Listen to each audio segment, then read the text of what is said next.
Bienvenidas y bienvenidos a un programa más de Más que Intérpretes. Para comenzar el año tenemos con nosotros a Jorge Lorente Picó. Bienvenido, Jorge. Muchísimas gracias, Carmen. Es un placer tenerte aquí con nosotras en nuestro espacio de entrevistas y vamos a empezar a conocer un poco a Jorge, que es natural de Alicante. Se inició en los estudios musicales a los 10 años con el saxofón y finaliza los estudios superiores de flauta con numerosas menciones de honor en el Conservatorio Superior de Música de Murcia, de la mano de Juan Francisco Cayuelas. Actualmente es multiinstrumentista autodidacta, tocando flautas, saxos, clarinetes, oboe, corno inglés, fagot, guitarra y violín. Es miembro de la Orquesta Sinfónica del Musical Company, protagonizado por Antonio Banderas, y creador de Picó Symphony, una orquesta virtual única en el mundo. Durante su formación ha sido miembro de orquestas jóvenes como la Joven Orquesta de la Comunidad Valenciana, la Joven Orquesta de la Región de Murcia, la Joven Academia Instrumental de la Orquesta Sinfónica de Granada, etc. Posteriormente ha colaborado como flautista en orquestas sinfónicas, así como en bandas sinfónicas con flauta, oboe, corno inglés y clarinete. Ha ofrecido conciertos de solista para flauta y orquesta y banda, y ha sido miembro de agrupaciones de música de cámara como Harmonie 21.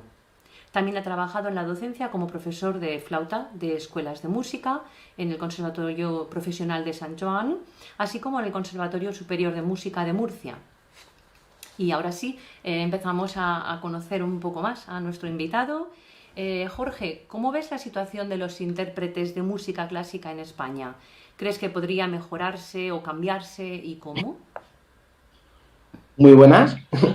Nada, en primer lugar, mostrar mi absoluto agradecimiento contigo por esta oportunidad de entrevista. Y estoy nervioso, no te voy a engañar. ¿Nervioso cuando tocas muchos instrumentos? Hoy no hace falta. No, ahí no me pongo nervioso. Soy muy descarado en el escenario, cada vez más, la verdad. Pues mira, respecto a la pregunta que me haces, Carmen, la veo muy mal y a la vez muy bien. Te explico. Mal porque cada vez hay más gente que se inicia, cada vez hay más gente buena, más profesores que cada vez enseñan mejor, más grande, más... Pero claro, hay cada vez menos plazas, hay poca... ¿Ves? Es que estoy nervioso. Bueno, no pasa nada. Está muy bien. Tú cuéntame lo que tengas pensado de esta situación. Nada, yo lo que venía a decir respecto a esta pregunta es que veo que hay mucha gente, pocas plazas y sobre todo que la enseñanza casi siempre está enfocada a terminar una plaza de conservatorio, de profesor o una plaza de orquesta y son muy limitadas. Hay que abrir un poquito más la mente y proponerse nuevos retos y nuevos caminos y quizás también que esas personas que te enseñan que te guíen y que te hagan ver que no solamente el mundo laboral está guiado para llegar a ser profesor de conservatorio o instrumentista en una orquesta sinfónica, que hay un montón de cosas más, de más cosas y... Sí, totalmente de acuerdo. Y también es cierto que sí, que es una situación que está mal porque somos mucha gente y pocas plazas, pero el 80% de mis amigos o conocidos que son músicos o se han querido dedicar a la música, lo están haciendo. Sí, es cierto. Entonces, por eso mucha gente decimos, sí, está mal la música, el mundo laboral, pero ¿cuántos, por decir una carrera, cuántos abogados terminan y no tienen trabajo? Sí, sí, sí, sí. Por Absolutamente ejemplo, de acuerdo. tanto abogados como en muchas otras carreras universitarias. Sí. Ujú. Sí, y a la vez lo que tú dices, podría buscarse un poco más la amplitud de miras, ¿no? Para a lo mejor hay alguien que le interesa dedicarse a la parte de la tecnología, de la grabación. Entonces, abrir un poco más otros caminos, ¿no? Como, no solamente, como tú dices, sobre todo formarse para ser músico de orquesta. Porque al final Ese es las el plazas en problema. orquesta son limitadas, muy limitadas, claro. Y hay mucha Tanto las competencia. plazas, tanto las plazas en las orquestas como las plazas en los conservatorios. Exacto, Sobre exacto. todo, sobre todo de nuestro propio instrumento, Ujú, que también hay que abrir un poquito más la mente ujú, y nuestras perspectivas laborales y que no solamente podemos ser profesores de este instrumento. claro. Sí, Hay sí, más no, plazas para... hay otras facetas, claro, como tú has descubierto y luego nos descubrirás a nosotros. Y Bien. referente a tus experiencias, ¿cuáles son tus retos ante el público? Pues que se lo pasen bien conmigo.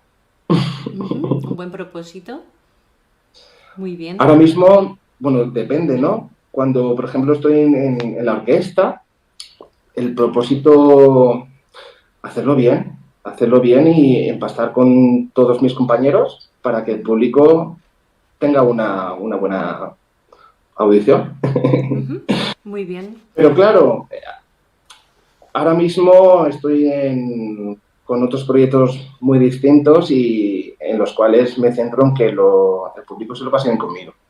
Ujú. Es muy importante, es muy importante y creo que lo consigues por lo que yo he visto. Muchas gracias. Entonces, ¿y qué ha sido imprescindible para llegar a realizar tus proyectos? La ilusión. La ilusión, muy importante. Ujú, La ilusión es lo que más me ha movido. La ujú, ilusión de querer llegar a hacer algo y que se cumpla y muchísimo trabajo. Muchísimo. ujú. Claro, la ilusión como motor, ¿no? Y después el trabajo para conseguir las metas también técnicas y musicales, me imagino, claro. Sí, Exactamente, muy, muy exactamente. importante. Pero como tú dices, sin la ilusión no hay el motor, ¿no? La motivación para hacerlo. Exactamente. Yo soy de las personas que se despierta todos los días agradecido por la vida, agradecido Ujú. por todo lo que estoy consiguiendo, estoy luchando y eso aún me llama más a tener más ilusión. Entonces, Sí, una rueda, ¿no? una Que rueda que no para, fenomenal. cuyo motor principal es la ilusión. La Claro, ilusión. muy bien.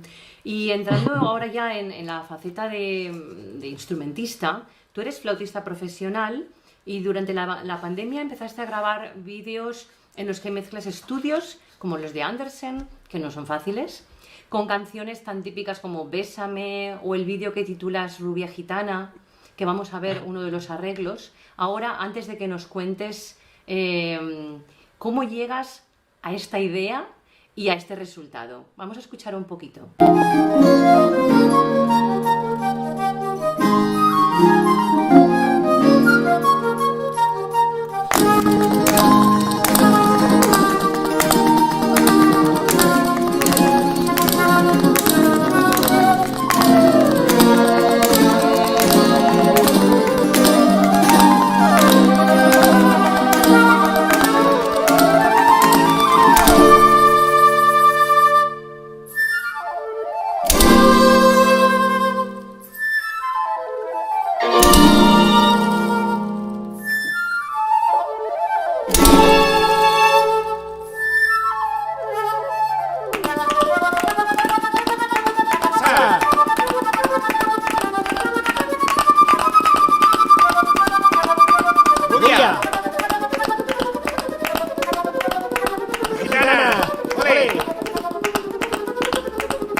está cortado así un poco a saco para que la gente tenga más ganas de escucharlo.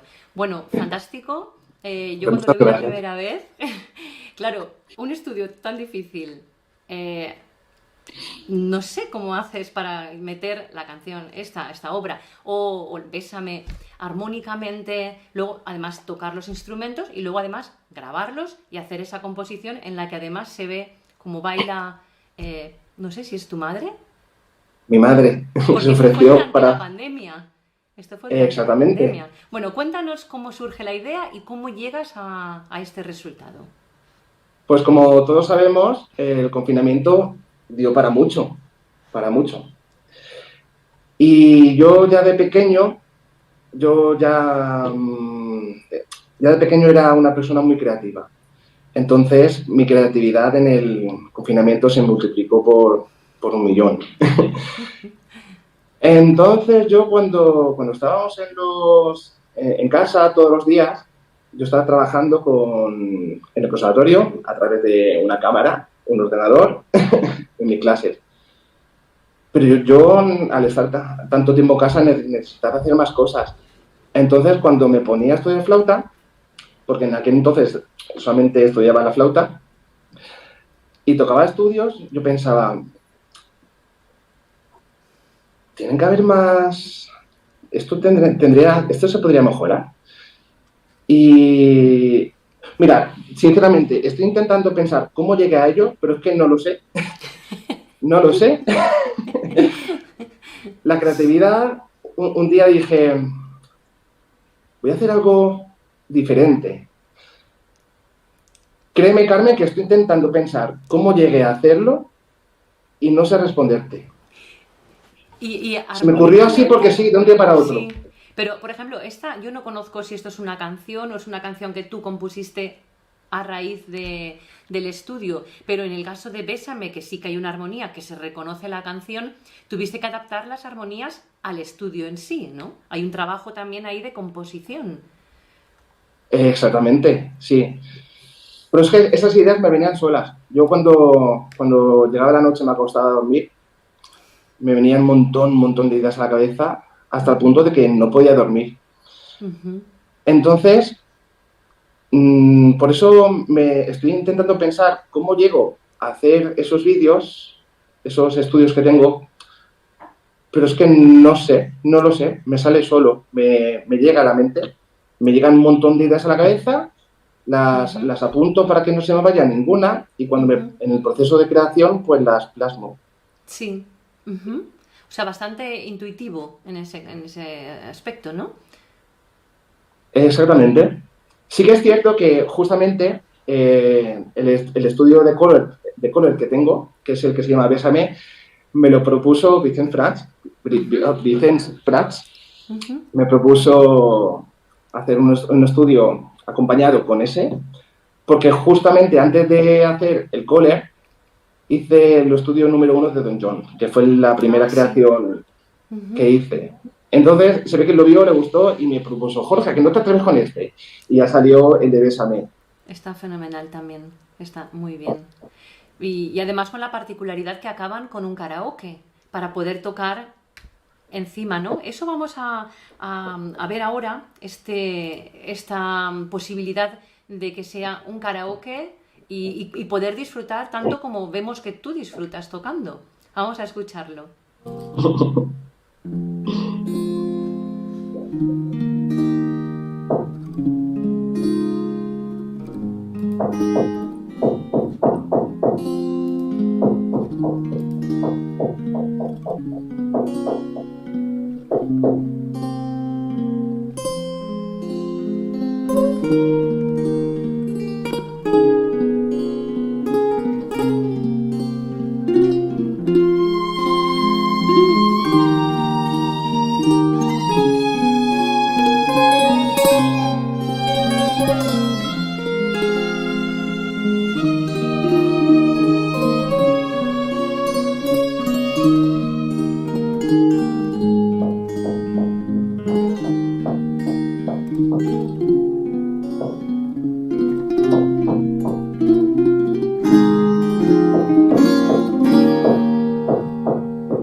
Bueno, aquí he hecho varios cortes.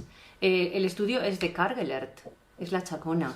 Yo he dicho Andersen, tenía otro vídeo preparado, o sea, otro vídeo en mente, igual que has dicho el estudio de Kohler, pero este es de Cargelert y hemos escuchado como los instrumentos que tocan, en el fondo también los tocas tú, ¿no? Guitarra, violín y luego las palmas en la parte rítmica.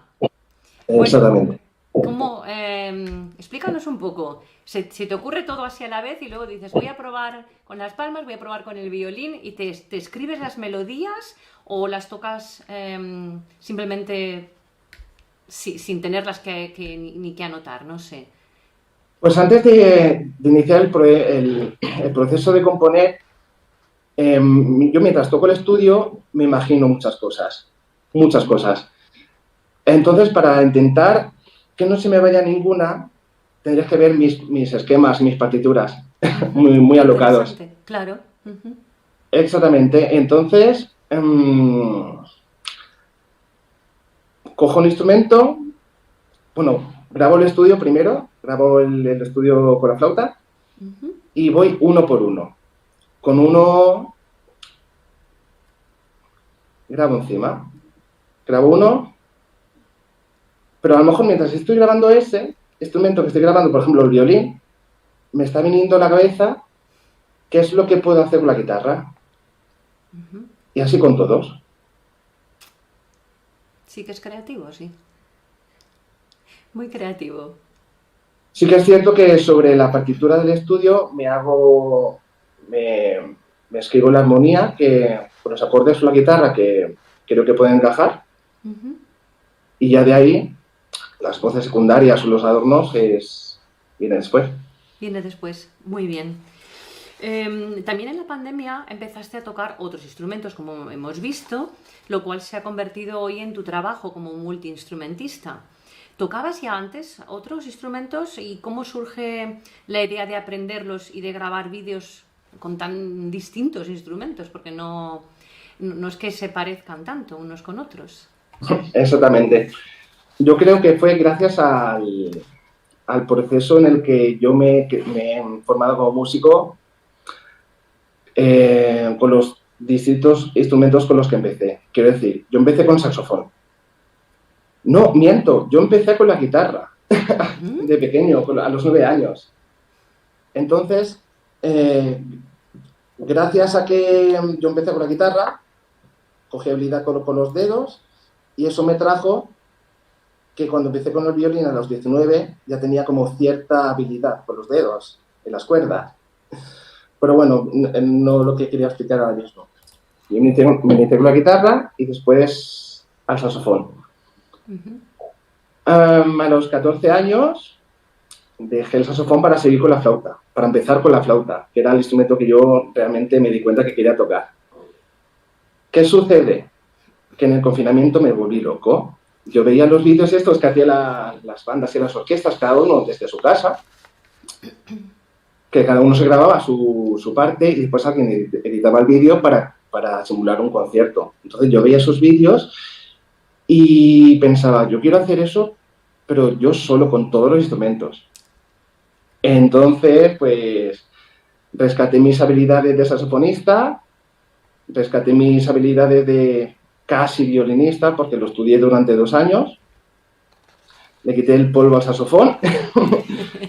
Tomé prestados un clarinete, un oboe, algunos instrumentos de metal, de viento metal, y bueno, ahí surgió todo. Que de hecho esos vídeos se hicieron algo virales por Facebook sobre todo, y bueno, me han cambiado la vida. Claro, sí, de eso también vamos a hablar. Yo tengo que decir que el instrumento, me gustan todos, pero me encantan los timbales en la pared. Eso tengo que decir que me pareció muy ingenioso. Pero, claro, fue muy ingenioso, de verdad. Dado que no tengo instrumentos de percusión, yo siempre vi original hacer lo que se me ocurriera. Golpes a la pared, la caja la simulo con un paquete de Kleenex, caramelitos. Ok. Ah, muy interesante. Muy interesante, sí, sí. Y bueno, tocar flauta, piano, o violín y guitarra me parece una inversión de tiempo y por supuesto que hay detrás mucho trabajo. Pero tocar clarinete, oboe, fagot, saxo, trompa, flauta, que son de viento primero, que muchas digitaciones pueden ser similares y a la vez otras muy diferentes. ¿Cómo procedes para pasar de uno a otro? O primero para aprenderlo. ¿Utilizas tablas de digitaciones? ¿Haces comparaciones? No sé qué proceso has podido realizar para llegar al dominio que tienes en todos los instrumentos. Pues yo creo que esto es un poquito como los idiomas, ¿no? Tú cuando más idiomas hablas, si hablas 6 idiomas, aprendes el séptimo idioma y no te cuesta tanto como cuando aprendes el segundo por primera vez. Sí, sí. Pero dada mi trayectoria, que empecé con la guitarra, el saxofón y después cambié a la flauta, pero ya tenía unas sensaciones en la embocadura. Entonces no me resultó tan difícil a la hora de coger un clarinete e intentar hacerlo sonar lo mejor posible. Luego sí que es cierto que luego hay instrumentos muy distintos, como el oboe, con la caña de doble lengüeta muy pequeñita, el fagot. Claro, la forma de respirar y de emitir el sonido y de tirar el aire es completamente diferente, ¿no? Eso es muy diferente, sobre todo el oboe, por ejemplo, es el instrumento que yo veo que es más opuesto a mi instrumento principal, que es la flauta. Cuando un flautista coge aire, intenta coger el aire de la habitación entera para tirarlo entero prácticamente, ¿no? En cambio, con el oboe no, es al contrario. Si tú coges mucho aire, se te va a quedar mucho aire dentro y cuando quieras volver a respirar tienes que soltar ese aire para volver a coger. Entonces, ahí sí que lo veo muy distinto. Pues claro, prácticamente mi trabajo hoy en día es ser multiinstrumentista y estoy muy acostumbrado a los cambios y no veo ningún problema a la hora de cambiar un instrumento a otro. Excepto cuando cambio de cualquier instrumento a la flauta. Ahí sí que lo veo yo un poquito más complicado. ¿Por la cuestión del sonido o la cuestión de digitación? No, digitación, ningún problema. Porque cojo un instrumento, cojo otro y no pienso en la digitación. Es como que no pienso en otros instrumentos. Me concentro solo en ese y no pienso en la digitación. Sí que tengo que pensar un poquito más en el tema de la embocadura. Claro. Sí, porque además no es tocar un instrumento de cualquier forma. Has conseguido un muy buen nivel también sonoro, técnico y musical, ¿no? En todos los aspectos. Se nota de los primeros vídeos a ahora un crecimiento enorme. Y por otra parte entiendo lo que dices, ¿no? Que es como cambiar el chip en cada instrumento y esa flexibilidad que te da eso, creo que es incluso favorable, ¿no? A la hora de tocar, como hemos hablado cuando hemos preparado la entrevista, ¿no? Exactamente, es como un flautista cuando toca flautín, flauta en sol, experimenta con flautas graves, flautas antiguas, uno se enriquece muscularmente. Sí, sí, sí. Y encuentra más fácilmente, ¿no? El cambio ya no es tan costoso como al comienzo. Exactamente. Yo, por ejemplo, pongo el ejemplo en el fagot, que es el último instrumento de viento que aprendí. No sé, fue o que tuve mucho feeling con el fagot, con él, o que ya tengo esto como un chicle. Porque fue cogerlo y hacerlo sonar casi bien desde el segundo día. Pues me parece bien difícil. En cambio, el problema del fagot era la digitación. Ahí sí. Claro. Ha sido con el único instrumento que he tenido que estudiar mucho la digitación. Con los demás no. Era prácticamente cogerlo y aquí ya me la aprendí enseguida, pero el fagot, una locura. Y para aprender para aprender la digitación del fagot, por ejemplo, ¿haces ejercicios específicos o se te ocurre, simplemente vas improvisando, probando o tocando ya las obras que quieres tocar? A ver, para aprender la digitación del fagot sí que es cierto que yo creo que era el único instrumento que he tenido que coger una tablilla y tenerla siempre en el móvil en un pantallazo Sí, sí, claro. Y mirarla muchísimo, muchísimo. Y luego imaginarme sensaciones para aprendérmelas, porque son posiciones que vienen muy mal. Sí, sí, sí, sí. Sí, es muy interesante que hables de las sensaciones porque creo que es lo que mejor funciona en estos casos, ¿no? Al cambiar de instrumentos es como que está en un cajón, vienen las sensaciones y vienen las digitaciones, la forma de emitir el sonido, ¿verdad? Exactamente. Pero en cambio, por ejemplo, hablando de digitación, con el clarinete y el oboe no tengo ningún problema. Pues yo ya cuando era pequeño, yo ya estaba muy interesado también, aunque no los tocaba, pero estaba siempre interesado en los otros instrumentos. Entonces, cuando alguna compañera o compañero me lo dejaba, pues me enseñaba, esto es así, esta es la posición. Entonces, se me quedó aquí desde ese momento. Ujú. Y desde ese momento hasta la fecha de no haber cogido nunca uno de esos instrumentos para estudiarlos durante el confinamiento, yo lo tenía aprendido. Entonces, de esto que vas por la calle, que igual te ha pasado a ti, que vas andando por la calle y estás pensando en flauta y estás con los dedos. Sí, Pues sí. a mí me pasaba con el oboe y con el clarinete. Entonces fue Ujú, coger un clarinete, un oboe, ujú, de aquí fue un poquito más duro, pero de aquí lo tenía hecho. ujú. ¿Qué pasa con el Súper. fagot? No. Con el fagot Ya, yo no me lo sabía. Entonces, entre que son muy difíciles las posiciones y que era totalmente nuevo para mí, sí que tuve que trabajarlo muchísimo. claro. Sí, Muchísimo. pero bueno, esa inquietud que tú dices, ¿no? Que tenías ya anteriormente es la que te ha llevado a quererlos tocar también. Y has llegado incluso a tocar uno tras otro en el bolero de Ravel, que vamos a escuchar y ver a continuación. Y bueno, ahí sí que es, vamos, tirarse a la piscina, porque los tienes uno al lado del otro, no tienes ni un minuto para hacer un pip, como decimos, un nada, y vas cambiando. ¿Te preparas Sí. mentalmente para esos cambios o simplemente te dejas llevar? Me preparo mentalmente para hacer algo tan disparatado delante de tantas personas y algo tan arriesgado. Sí, Disparatado por el riesgo que arriesgado. conlleva. Ujú, ujú. Porque hay muy poquito tiempo en cambiar un instrumento a otro y precisamente también la habilidad de coger un instrumento y meterlo en el pie y coger el otro, Sí, que perfectamente se te puede temblar un poquito la mano o ocurrir algún percance que se caiga el pie, se doble. O sí, sea, sí. hay que ser, para hacer eso que dice con el bolero, tanto habilidoso con instrumentos como malabarista un poquito. Sí, sí, sí, sí. No, claro, entra parte de la performance, ¿no? El que ir uno detrás de otro y ir cambiando el chip en cada uno, me imagino. Yo lo he Exactamente, hecho. pero yo pienso que dado mi trabajo de multiinstrumentista donde trabajo ahora, es algo que hago todos los días. Entonces lo Ujú. tengo Ya. casi mecanizado.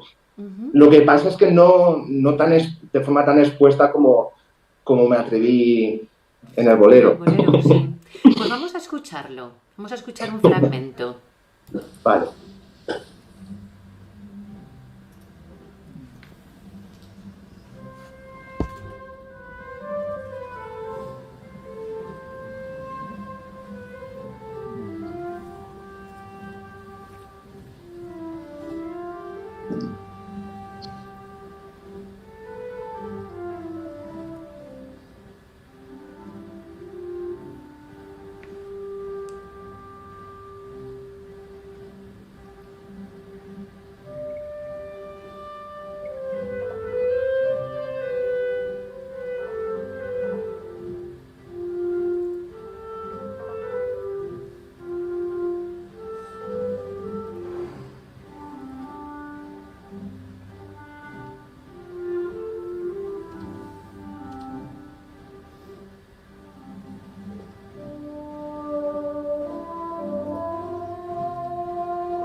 hay que decir que hemos escuchado una reducción que el mismo Jorge ha hecho, que está muy bien hecha, enlazando unos con otros y con el final que no queda tan cortado como si lo hubiera cortado yo ahora.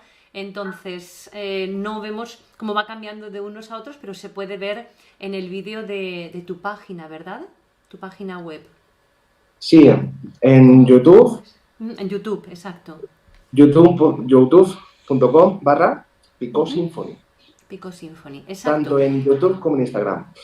Muy bien, pues ahí podemos ver el concierto completo y no hemos hablado todavía de la parte técnica, porque claro, grabar los conciertos, bueno, primero hacer un arreglo como el que me has mandado a mí para escuchar todos los instrumentos de este bolero de Ravel, pero también cuando grabas con la Orquesta Picot o cuando haces los otros estudios.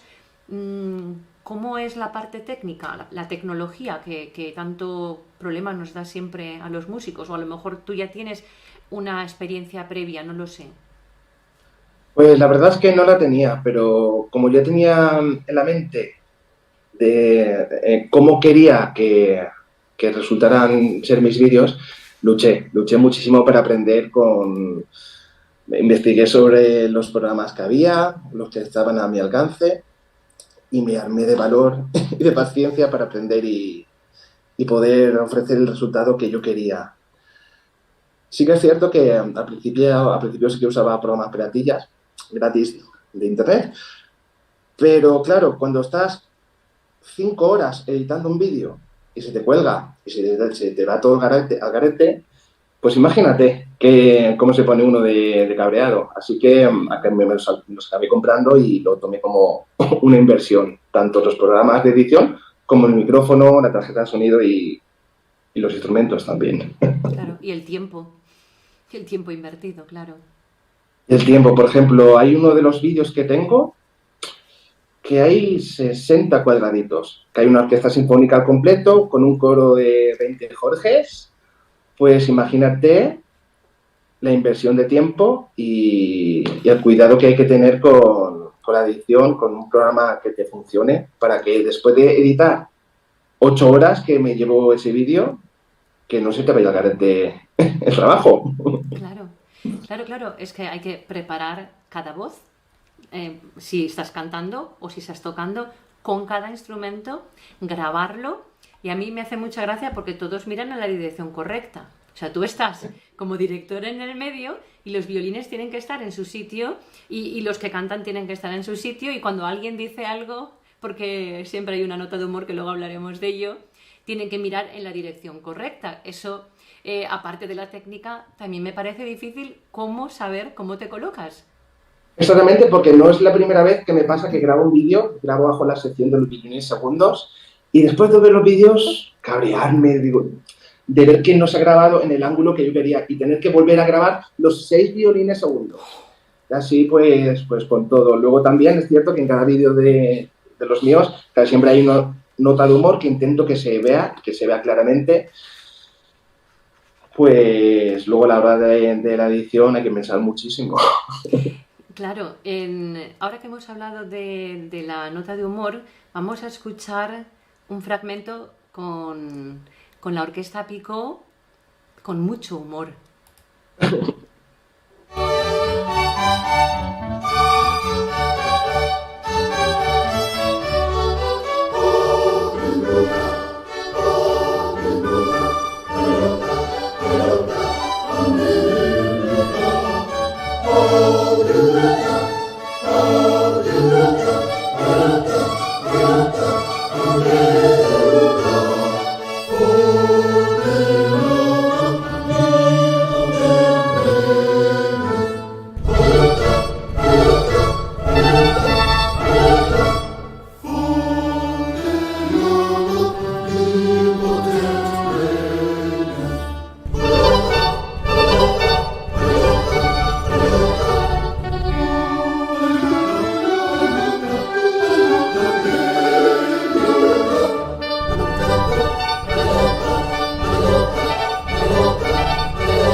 Aquí está el timbalero que yo decía, porque me parece, es que está todo el rato arreglándose para su actuación.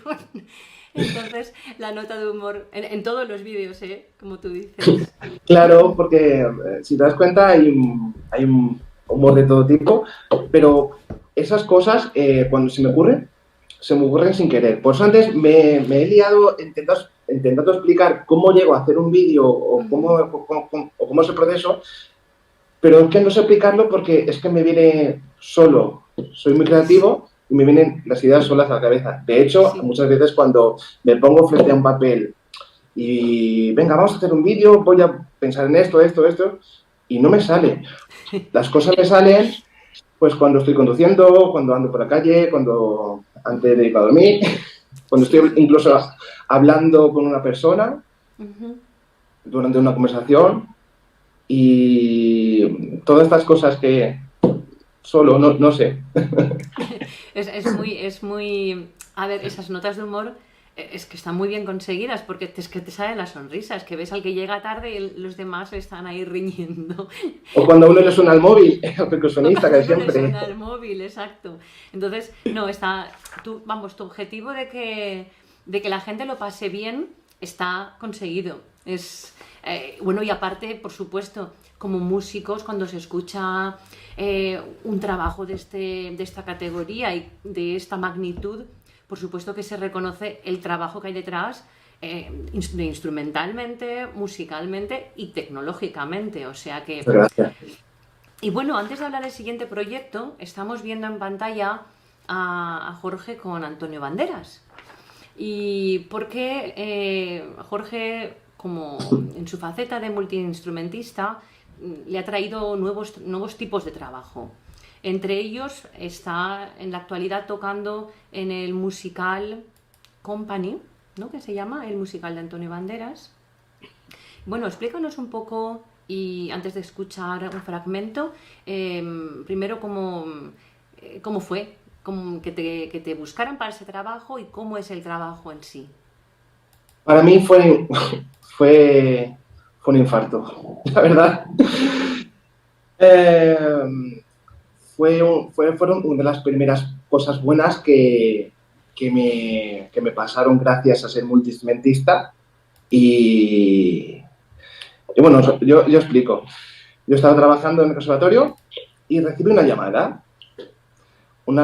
de la gerente de la orquesta del Musical Company para explicarme que estaban buscando a un multiinstrumentista que tocase oboe, corno inglés, flauta, saxofón barítono y clarinete.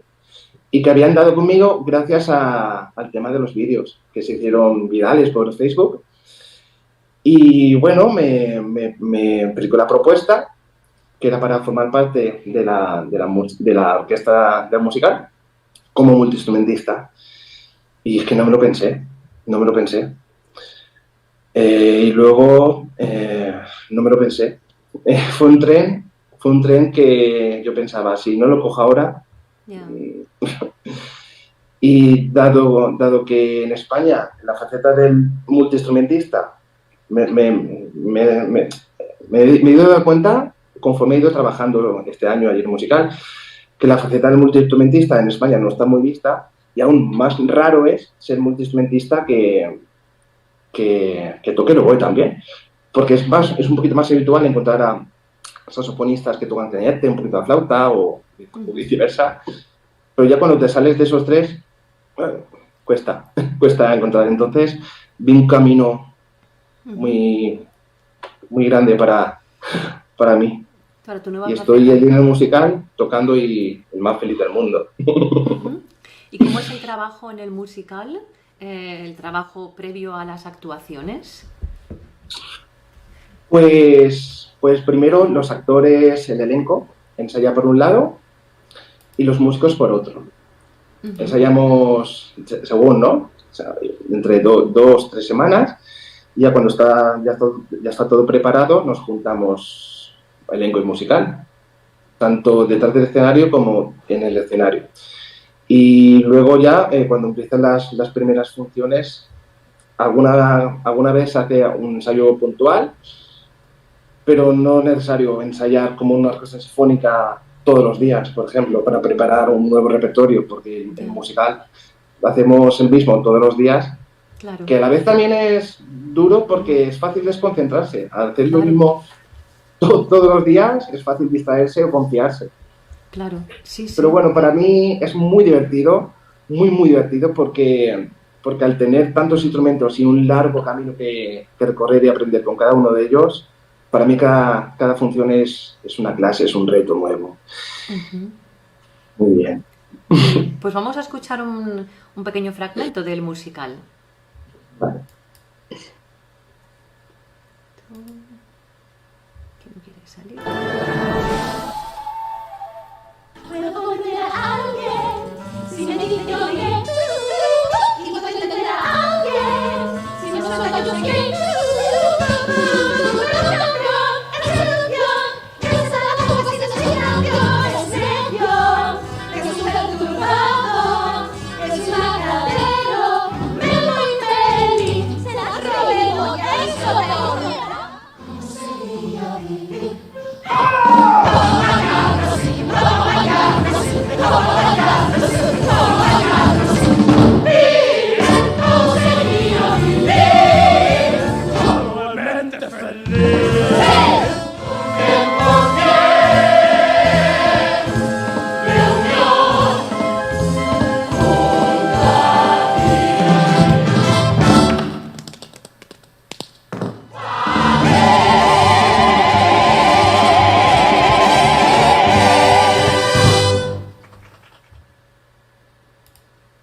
Bueno, hemos visto un pequeño fragmento del musical y lo está en Madrid ahora en este momento, ¿verdad?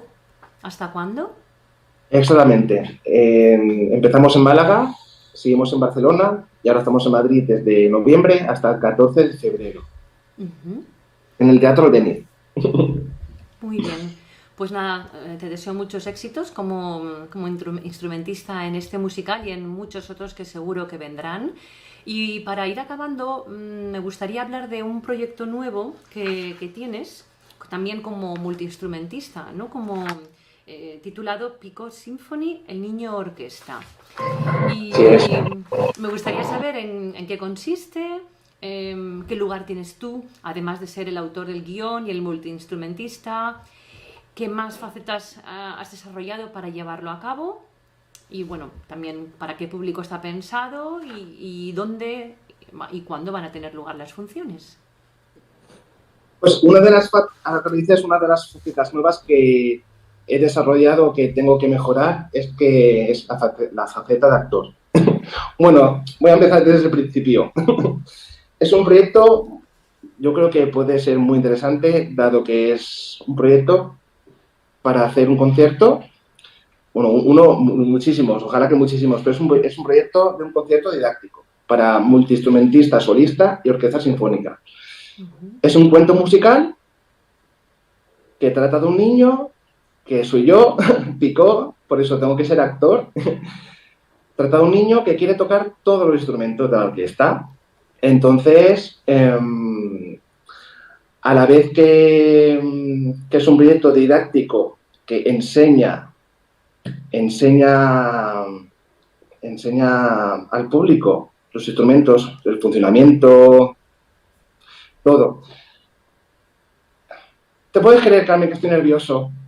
No, claro, es que es tu nuevo proyecto en el que has echado mucho tiempo, mucha ilusión y es normal. Y bueno, y creo que se están concretando proyectos o ya se han concretado varios proyectos varios conciertos con este proyecto nuevo, ¿no?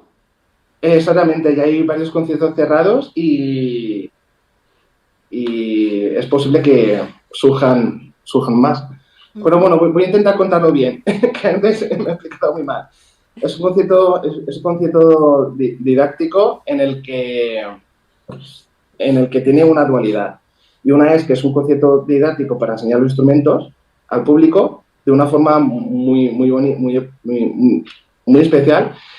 Y luego que no es habitual encontrarte en un concierto en el que una misma persona haga conciertos de solista de envergadura con tantos instrumentos, como el concierto de fagot el concierto de Mozart para fagot de orquesta, el de flauta, conciertos de Vivaldi y de oboe, así con el Weber de clarinete y, bueno, no puedo revelar más.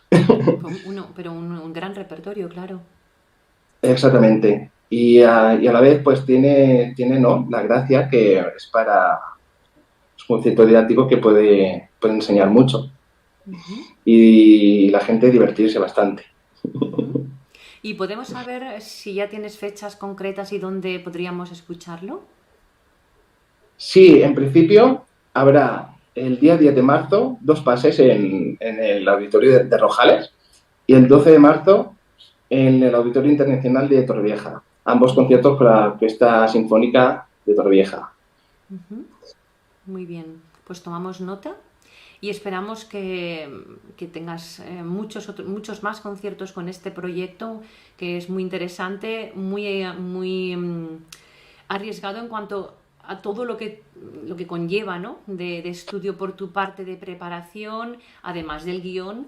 Y la publicidad, claro, al final uno se convierte no solo en multiinstrumentista, sino que las facetas se multiplican también por muchas más. Pues te deseamos muchísimo éxito.